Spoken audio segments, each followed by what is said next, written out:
আমাদের সোনামুখীতে বসেছে শালমহুলের মেলা। আর বাঁকুড়া জেলা মানেই তো জঙ্গলে ঘেরা। আর আমাদের সোনামুখীতে কিন্তু অনেক শালবাগান আছে, তাই কিন্তু এই মেলাটার নাম রাখা হয়েছে শালমহুলের মেলা।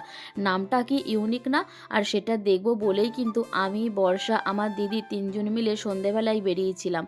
আর দেখো এইখানে কিন্তু কত সুন্দর বেতের ঝুড়ি, সমস্ত কাঠের জিনিস সব বানিয়ে বিক্রি করা হচ্ছিল। আর গিয়েই সবার প্রথমে কিন্তু আমার এই স্টেজের দিকে চোখ পড়লো। দেখলাম যে ভালো রকমভাবে সাজানো হয়ে গেছে।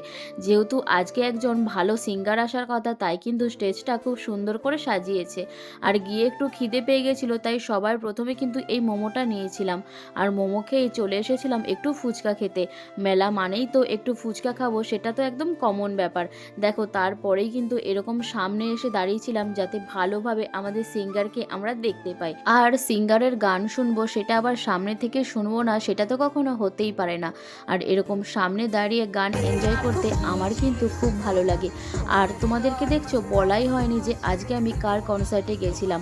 আমরা কিন্তু সবাই মিলে চলে গেছিলাম অনন্যা চক্রবর্তীর লাইভ কনসার্টে।